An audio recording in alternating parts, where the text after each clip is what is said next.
Hello guys, so just gonna quickly do a video on some basic tips on movement, gunplay, just really to get you into moving around the map, playing ranked, and yeah, just some basic tips for mainly PC players. I'm sure you could translate this over to controller or I don't know, whatever console you're on, Xbox One, whatever.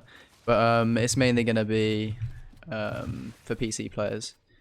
One thing I would always suggest starting off with potentially is on PC, you have quite a good advantage potentially because you can mess around with your key bindings.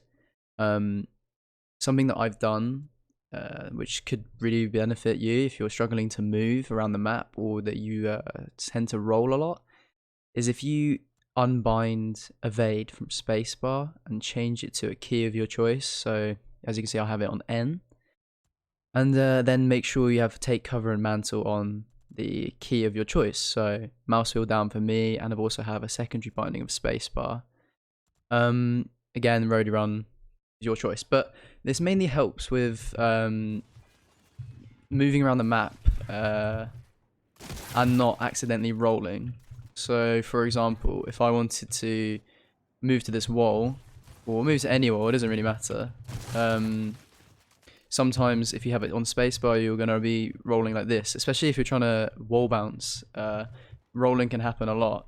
So if you have it bound to, for me again, N, I can just wall bounce around or move around the map and not have to worry about accidentally rolling. It's just a tip I would say. It makes moving around the map a lot easier. A lot of people who are new to the game, me included, I'm now in Masters, but I was obviously new to the game. Gears 5 was my first Gears. I saw people, especially like Xbox players, pros, moving around the map, and I thought, how are they doing this? I know how they moving the map so fast, wall bouncing, and yeah, and I tried to figure it out, and I'm not the best at it, but I can kind of give you some tips potentially. Basically, a wall bounce is you're basically taking cover, you're sliding to the wall, and before you hit the wall, you're going to pull off. So on keyboard, it's S. You're going to cancel the movement and pull back. So you're going to move to the wall and S to cancel it.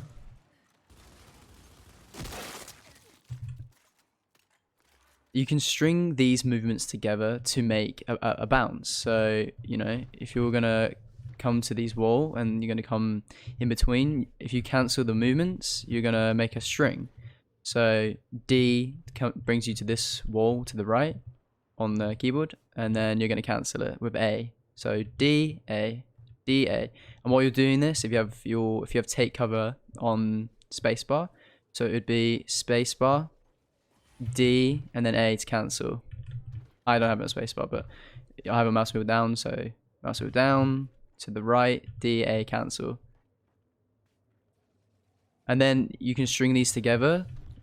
This is a bit tight, but you can see if you string them together, you're essentially going to be moving left and then right. And you can move and you can string these together to create a bounce.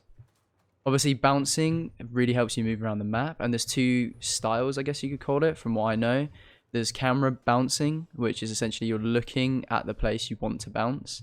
On a PC, I'd say this is extremely easy. So you're literally just spacebar, spacebar, and then spacebar, look, spacebar, look, spacebar, look, spacebar, look, spacebar, look. And you're going to be bouncing around the map where your camera's looking. So yeah, that creates the movement extremely easy on PC.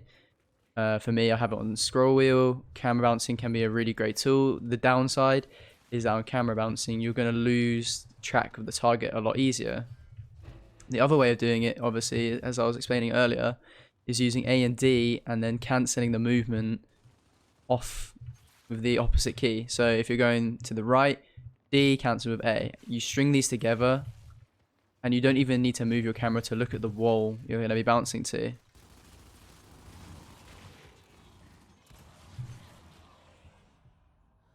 Straight in the box.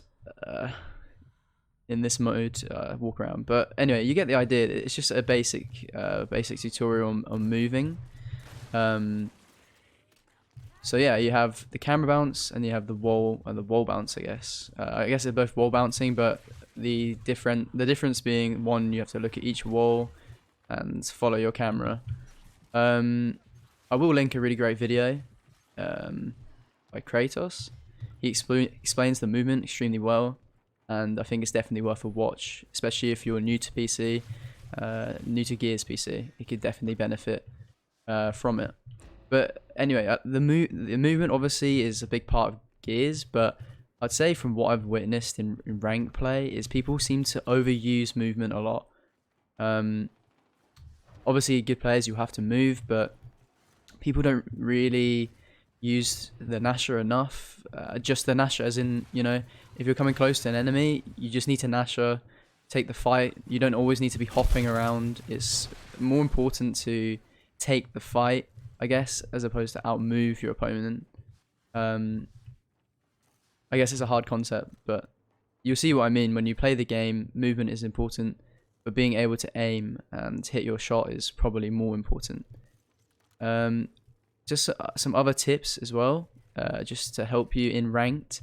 The ranking system's to do with score, so as you can see, you want to be playing for the highest score. You get 300 points for a hill cap, so if you go into the hill, you cap the hill, you get 300 points. 100 for a break. A break is just essentially if you run into the point and you're in it for a second and you run out, or you stay in, it doesn't matter, and the enemy has captured that point, you'll have a break, and that will equal 100 points. Kills vary. I don't know if there's a consistent number. It probably is, but from what I've seen, kills are normally 250 all the way down to 50, I think, if you just down them. Don't quote me on that, but obviously kills will probably constitute to the majority of your points, but capping the hill and breaking the hill are extremely important points to be able to gain, especially in King of the Hill. Something that people don't do enough, I'd say, is capture the point. Play the objective is obviously extremely important. So that is just obviously probably the number one tip in King of the Hill at least. Just play the objective, take the point, help your teammates, especially things as simple as marking. So on PC, Q will mark, and it will help you and your teammates and allow them to see the marked enemy, especially with the visor. I don't know what the actual term for it is, but as you can see, I can see the enemy through the wall once he's marked. So if I mark him, I can see him through the wall. This really helps. On PC, this is going to be accessed via shift for me. And as you can see, it's really helpful, especially if you're fighting for a one-on-one, for the hill. You have the enemy marked, you understand where he is. It's obviously going to be a great advantage to you. And it's something I don't see too many people use enough, I guess is probably the term. Another tip as well is when you're in cover, you have an advantage shot-wise. So a good example would be if I'm in cover here, I can see further down below me on vertical cover as if I just stand up. So as you can see, I can't see the angle down here, but when I'm in cover, I get a greater viewpoint. This can be really helpful, especially in a vertical fight. So if someone's below you, taking advantage of this, especially in a position where the hill is below you, taking cover, then aiming down over gives you a better line of sight. That's extremely helpful. Shots in general, you have a pop shot, which is when you're kind of quickly zooming in, taking a shot, and then unscoping, I guess you could say, or unzooming in. You have just your regular shot, which will be unscoped Nasher shot. And then finally, another quite common shot as well is a shot into a roll. So you take the shot, and then you roll, take shot, roll, or roll backwards. Obviously, each of these has its own advantage. The pop shot is fast, quite accurate on PC. I'd probably say it's the best shot, the shot I'm using the most. The same with the unscoped shot as well. Obviously, it's very fast, and you can shoot coming out of cover. So if you're in cover like this, there's an enemy coming up, and you can come out and shoot at the same time as coming around the corner. That can be obviously extremely advantageous. Another thing as well with the roll, the shot and the roll, the reason it can be very good is if an enemy expects you to be shooting here, you could take a shot and roll away and get out of his Nasher shot. Because in Gears, it's really always about making your opponent miss his shot, so then you can take a shot. Especially in close quarters, making your enemy or your opponent miss the Nasher shot is very important. Because if they miss a Nasher shot in a close quarters engagement, that's normally when you want to move in and take your shot. Another really important thing as well in regards to like fighting in Gears is, to be honest, something that people don't do enough of is just using your Lancer. If people are far away, obviously the most effective thing is going to be using that Lancer. If you see an enemy running up onto your mate on your team, obviously the best thing to do would be able to take your Lancer out and assist in that.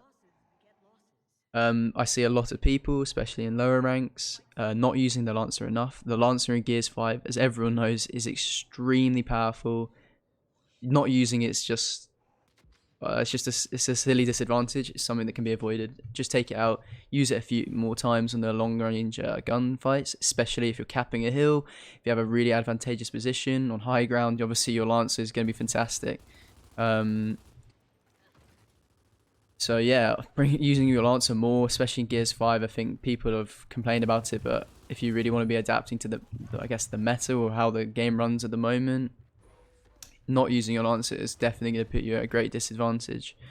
Again, playing the point, making sure you get the breaks, caps is going to really help you get that score. The score is going to maximize your potential to get MVP. The more score you get, the likely chance you're going to be ranking up a lot faster. I'm going to just quickly show you the shots. Now I've got ammo in the Nasher. So you have the pop shot is when you're not really aiming. You just, quickly zoom in with the right click and then you're going to fire a shot off. Then obviously you just have the blind shot, I guess you could say, without no zoom. Just you're going to be having to like learn where the pellets are coming out, just so you have an understanding of where it's going to shoot without zooming in. And then finally your roll into a shoot can be really helpful, getting out of the way of opposing players' Nasher shot, which can obviously mean the difference between you winning the fight and you losing the fight. And I think that's going to be about everything. Maximizing your score, help you rank up. Movement is very important, but don't overestimate the importance of movement. Don't overcomplicate your 1v1s. Winning a 1v1 can be as simple, and it really is as simple as landing 1 to 2 Nasher shots. Or if they're at range, just taking your Lancer out and making sure you're marking enemies, peppering them down with the Lancer, finishing them off with the Nasher. Whatever the gun you need for the fight, use that. Obviously people do hate using the Lancer. It seems like there's a very bad stigma around it. Obviously at range you're going to be really disadvantaged if you're not using it enough. Taking cover, again, something which people don't seem to realize is that in these types of games especially, peeking on the right side is always going to be more beneficial than peeking to the left. As you can see how the model was designed, the character's holding the gun to the right by default. Peeking to the right and shooting is always going to be more beneficial, because if I'm at a wall and enemies coming up to me, I can break away from the wall and peek, and I can shoot here without showing my body because my gun is out the way of the wall, even though my body is kind of behind it. So you can really be jiggling, jiggle this, shoot, jiggle, shoot, and that can be extremely good. Also, if you take cover behind a wall and you zoom, you can then have your character to the left like this. So then you could do the same thing, but just on the left hand side. A little trick that people don't use enough. I think it's just something good. Also, if you come to a wall and you go over it, if you're hitting your melee key, whatever that is, for me it's F, when you're coming over the wall, you'll get a animation cancel, I guess you could say. I don't know if it's really a glitch, but you get an animation cancel where if you're meleeing just before you mantle the wall or climb over the wall, it's going to be a greatly sped up animation. So you're going to be able to climb over the wall faster. As you can see, that when the bot did it, they did the full animation. So the animation was slow. You get this very slow kind of like mantle over. But if you're meleeing just as you're hitting the wall, you get a faster hop like this. Like melee and then do it at the same time. As you can see, it's a lot slower, but then the animation is faster with this melee cancel technique, I guess you could say. But yeah, moving around the map, obviously it's going to be very beneficial, but really just doing things like jiggling in a 1 versus 1, you know, jiggling, trying to juke out your opponent's shot can actually end up most of the time, or a lot of the time, being more beneficial than trying to wall bounce and, you know, missing your Nasher shot. It's more important to land the Nasher shot than making the kill look cool. Obviously, camera bouncing, again, it looks good. It can be very disadvantageous though, because you can lose track of that enemy if you're bouncing around, you know, moving your mouse all the way around, making the movement look good. It's very difficult sometimes to, you know, pay attention to where the enemy actually is. Sometimes as well, if you have multiple enemies in a real match, you know, there was 3 enemies there, sometimes falling back, taking cover, and just taking your Lancer out is going to reap benefits greater than trying to get a really good 1 versus 4 or 1 versus 3. Power weapons as well, the drop shot, your sniper, everything is very important in the map. Using your visor or using this to see when the items are going to be spawning. It will give you a clock and tell you on the map how long until these things come up. Pay attention to that. Be aware of your map surroundings. Understand the map and where the guns are placed. All these things will really come together and help you be a better player. I mean, the top 3 tips I'd say is aim, as in being able to land shots is definitely more important in my opinion than movement, especially on PC. You have a great advantage to do with aim. You have a mouse, you know, using your Lancer on a mouse and keyboard is, you know, it's fantastic. So yeah, really abusing the Lance is probably a great way of actually catching a lot of people out. The same with in close quarters with the Nasher on PC. The ability to do fast flicks or reaction shots, maybe it's better than a controller as well. You know, really taking advantage of the aim and the movement that's given to you on PC. And I don't mean movement as in being able to wall bounce around and making crazy montages. It looks very good, but sometimes simple things as jiggling, using your right hand peek advantage to you is going to really maximize your ability to win 1 versus 1s and multiple 1 versus X situations. I think a question that I see a lot of people ask is, do you need to be able to wall bounce to be a good player? Obviously, it really does help to juke out the other opponent's shot. But I've seen people who are, I think, Onyx and higher, who I don't really see wall bouncing around the map like a madman. Basic bouncing and really the ability just to aim well and, you know, use their Nasher effectively. And also playing the objective, playing to break point, playing to capture the hill, not just standing on the hill with 5 people, taking positions in which you can see the hill, but not really be giving yourself away as easy is obviously really important. You know, taking a vantage point like this is probably better than taking a point on hill. Obviously, you need someone or 2 or 3 people on hill, but if you're the last person to rotate to a point, it's probably better to get a vantage position, somewhere that you can help with your Lancer and sit here and Lancer people coming into the point. I think that's going to cover about everything that I can think of at the moment, just because a couple of people are asking me for what tips I would have to new players or just people that's Gears, this is their first Gears or they're trying to improve. Definitely prioritize your aim, the ability to, you know, win 1 versus 1s with the Nasher, using that right hand advantage to your using the right hand peek to your advantage, or like if you're holding an angle to the left, you know, using the quick pop shot to really maximize the ability to win 1 versus 1s. These are all things that can really help you improve. I'm no by means the best player in Gears, by a long shot, but these are just some of the things that I picked up from watching better players that really helped me. It's all about hitting your shot, making the opponent miss, as opposed to being able to do the flashiest movement around the map. I hope some of these tips did help you out. If you have any questions or any ideas of videos to come in the future, just let me know. If there's any questions regarding to movement or anything at all, just literally drop it down in the comment section. I'm going to be bringing a lot more videos, hopefully some more montages, some stream highlights, anything you guys want as well. Just drop it down in the comment section. It's the first time I've done a tutorial video like this. Probably ranted a bit on a bit longer than I should have, but hopefully some of the points do help you maximize your points in King of the Hill and any other game mode that you play. So thanks guys for watching. If you enjoyed the video, please drop a sub. It's free. I'd really appreciate it. Like the video, or just write any constructive criticism in the comment section below. If you'd like to see me play live, twitch.tv/ParryU. And I hope you guys have a great day, and I will see you in the next video. Peace.